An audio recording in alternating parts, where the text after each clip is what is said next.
Bonjour à tous, je suis Naomi, directrice marketing de l'hôtel Montville et de l'hôtel Gold. Donc on est ici aujourd'hui avec l'équipe Expérience pour parler d'un sujet et d'une tendance en fait, qui est grandissante dans le tourisme, les séjours pet friendly. Donc en effet, depuis l'ouverture des hôtels, l'hôtel Montville et l'hôtel Gold, on a toujours voulu être ouvert à tous et donc à tous les clients, mais aussi aux clients qui veulent voyager avec leurs animaux de compagnie. Donc je vais laisser nos intervenantes, Louise et Andréane, se présenter. Je suis Louise, donc je suis auxiliaire de recherche chez Expérience. Bonjour, moi c'est Andréane Morismore, je suis professionnelle de recherche chez Expérience, qui est le centre de transfert de technologie de l'ITHQ. Donc c'est un centre de recherche de niveau collégial qui est spécialisé dans le parcours client et l'accueil dans le secteur du tourisme. Donc on va travailler avec des hôtels par exemple, avec des restaurants, avec des compagnies de transport, des entreprises touristiques, pour les aider à optimiser les services, les produits qu'elles offrent à la clientèle. Et on a d'ailleurs déjà travaillé avec l'hôtel Montville sur un projet de recherche concernant l'implication de repos de service dans le milieu hôtelier. Oui, totalement. Puis d'ailleurs, c'est un projet de recherche qui a gagné le prix Hôtelia. Pour mieux comprendre le projet, qu'est-ce qui a motivé l'ITHQ à se pencher sur la thématique pet friendly? Oui, donc c'est l'association Hôtellerie du Québec qui a approché Expérience pour mener cette étude avec le soutien financier du ministère du Tourisme. Et donc, c'était un projet sur l'accueil des chiens dans le milieu hôtelier. Et il y avait comme deux objectifs. Le premier qui concernait comme l'exploration un peu des caractéristiques de la clientèle. Et là, c'est vraiment Andréane qui a travaillé là-dessus.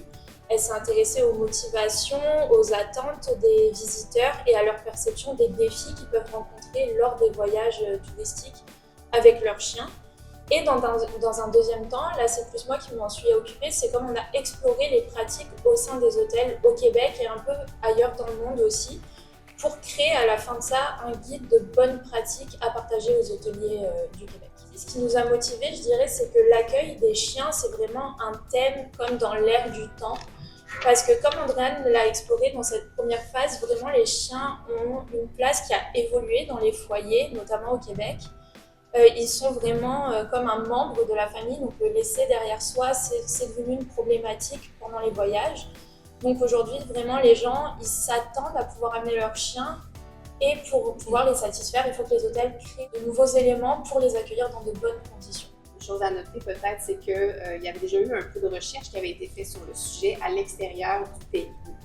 Mais au Québec, il n'y avait vraiment pas beaucoup de données sur lesquelles les hôteliers pouvaient s'appuyer pour construire leur offre, pour savoir comment bien accueillir les chiens. Donc, ça faisait partie aussi des motivations pour lesquelles on s'est penché sur la question. Justement, malgré que cette tendance vraiment se développe de plus en plus, et notamment au Québec, on voit quand même qu'il y a encore beaucoup d'hôtels qui sont réticents à offrir ce service-là de séjour pet friendly, notamment souvent pour des raisons d'hygiène ou d'assurance. Lors de l'étude, quels sont les principaux freins et opportunités identifiés pour les hôtels? Oui, tu as déjà nommé quelques freins. Effectivement, il y a les notions d'hygiène et les allergies aussi qui peuvent survenir. Donc, il y a des mesures à mettre en place au niveau d'un ménage qui va être plus approfondi, je dirais, puis différent. Il peut aussi y avoir des dommages matériels causés par les animaux de compagnie. Ça peut aussi créer des conflits entre clients. C'est-à-dire qu'il y a des gens qui ont peur des chiens, qui n'aiment pas les chiens, qui ne veulent pas être en contact avec des chiens pendant leur séjour. L'hôtel aussi connaît des contraintes réglementaires et d'assurance qui sont un peu différentes parce qu'ils peuvent être tenus responsables s'il y a un conflit. C'est vraiment comme un système de confiance qui doit se mettre en place avec le client. Notre guide de bonne pratique vraiment a pris en compte ces freins-là et propose des mesures pour les limiter. Au niveau des opportunités, en fait, c'est sûr que de pouvoir bien accueillir les chiens, ça aide à répondre aux attentes de la clientèle, des propriétaires de chiens et d'augmenter leur satisfaction. Ça peut aider à renforcer l'image de l'hôtel aussi et favoriser la fidélisation de la clientèle. Ça peut aussi permettre à un hôtel d'aller chercher des revenus supplémentaires, par exemple soit en chargeant des frais particuliers pour l'accueil des chiens ou en développant des partenariats peut-être avec d'autres organismes pour offrir des services particuliers comme des accessoires, des services de toilettage. À l'hôtel Bonville et à l'hôtel Gold, on propose un frais justement qui vient couvrir les coûts liés aux assurances, au nettoyage un petit peu plus approfondi justement, comme on disait, par rapport aux allergies, etc. Mais aussi, on inclut dedans un petit pack avec des friandises, un bol, etc. Parce que c'est important, en fait, on est parti du principe qu'on ne voulait pas juste être ouvert pour les animaux, mais qu'on voulait vraiment les accueillir. On est aussi en train de travailler sur un guide de séjour pet friendly où en fait on suggère aux clients d'aller découvrir des adresses café pet friendly. On donne aussi les règles de transport en commun pour vraiment aller bonifier cette expérience et pas juste accepter les animaux. Ce qui m'amène à la prochaine question. D'après votre étude, du point de vue de l'expérience client toujours, qu'est-ce qui fait qu'un hôtel est vraiment pet friendly et pas juste pet tolérant? Ben, en fait, quelques-uns des éléments que tu viens de mentionner font partie de ça pour les touristes. En fait, par exemple, les petites attentions sont toujours les bienvenues pour sentir que l'animal est bien, qui est bienvenu dans l'hôtel et pas juste toléré. En fait, ce que les propriétaires de chiens veulent, c'est le bien-être de leur animal. Donc, ils veulent sentir aussi que l'hôtelier a le bien-être de l'animal à cœur, donc que l'animal a un espace pour dormir, par exemple, qu'il y a un espace extérieur pour aller se dégourdir, parce que c'est vraiment important, qu'il y ait, par exemple, si possible, qu'il soit positionné un peu à l'écart quand il y a beaucoup de mouvement, parce que sinon, ça peut déclencher du stress chez l'animal, ça peut déclencher des jappements. Donc, vraiment qu'on prenne en compte le fait qu'il y a un chien, on veut l'accueillir, c'est pas seulement « OK, on te laisse venir ».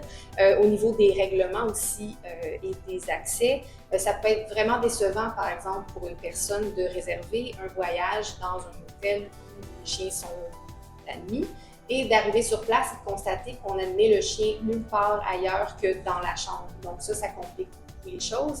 Les gens aimeraient pouvoir profiter de certaines installations avec leurs animaux, sans nécessairement qu'ils soient admis partout, mais au moins qu'il y ait certains espaces réservés et que ça soit très clair où est-ce qu'on peut aller, où est-ce qu'on ne peut pas aller.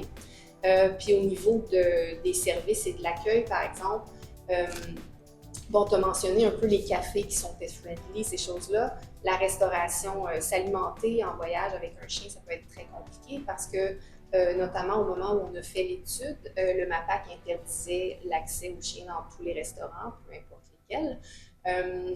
Donc ça complique beaucoup l'heure des repas. Donc les gens sont contraints de prendre soit de la nourriture pour emporter ou de manger dans leur voiture parfois parce qu'ils ne peuvent pas amener l'animal. Donc ce qui peut être bien pour les clients qui voyagent avec leur chien, c'est que l'hôtel peut-être offre un service de restauration en chambre pour pouvoir manger avec leur animal qui fait un peu partie de la famille justement.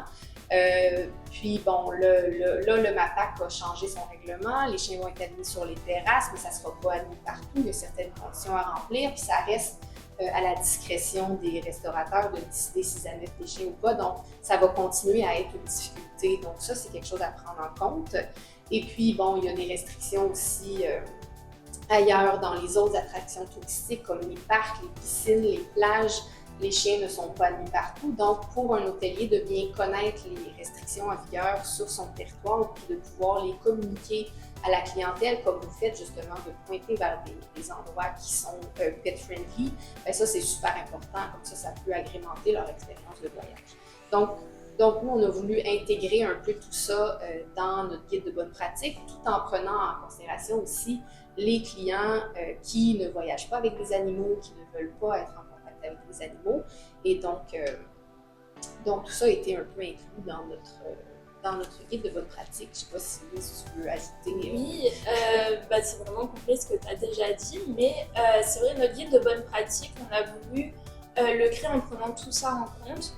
Donc vraiment, on donne comme des éléments de bonification de l'expérience grâce à 5 éléments principaux. Donc on donne des conseils un peu sur la communication, donc vraiment toujours être dans le contact avec le client, toujours lui dire ce qui est autorisé, ce qui est possible avec le chien, puis pourquoi aussi, c'est important de lui expliquer. On a aussi au niveau de l'organisation, donc là on parle par exemple de proposer un check-in rapide parce que comme elle disait, garder le chien longtemps dans le hall d'entrée où il y a du monde, du passage, ça peut être stressant, ça peut créer des conflits. Il y a aussi l'élément, donc la réglementation à mettre en place. Là, on donne un peu des clés de réussite, comme par exemple le fait qu'il faut qu'il soit clair et accepté. Puis donc, ça peut être un papier qui est décrit à l'entrée avec le chien, etc. Ensuite, au niveau de l'aménagement, donc là, par exemple, éviter les moquettes pour éviter un nettoyage plus compliqué, favoriser l'insonorisation des chambres. Donc, c'est des choses comme ça qui peuvent améliorer un peu l'expérience et faire se sentir à l'aise tout le monde. Et aussi au niveau des services, donc là, vous en avez parlé, proposer un petit pack, quelque chose de différenciant, et ça peut être vraiment un petit plus dans l'expérience, quoi. Nous, on est parti du principe que les règles devaient vraiment être claires dès le départ pour s'assurer que les clients n'aient pas de déception à l'arrivée ou de frustration. Dès que le client arrive à l'hôtel, il doit signer une petite lettre en fait, qui récapitule encore une fois toutes les règles, même s'il a déjà eu les règles à l'avance. Parce que c'est toujours une bonne chose d'avoir une petite piqûre de rappel. Parfois, entre le moment où le client a réservé et le moment où il arrive, il y a peut-être 1 mois, 2 mois qui peuvent s'écouler. Maintenant, au niveau de l'impact, avez-vous observé un impact réel, donc positif ou négatif, sur les performances d'un hôtel qui accepte les animaux? Oui, en fait, c'était vraiment pas notre mandat de répondre comme aux impacts, aux performances. Mais par contre, on a quand même exploré un peu ce qui se passait dans le paysage hôtelier québécois. Et ce qu'on a pu voir, c'est justement des hôtels qui se démarquent par l'expérience proposée.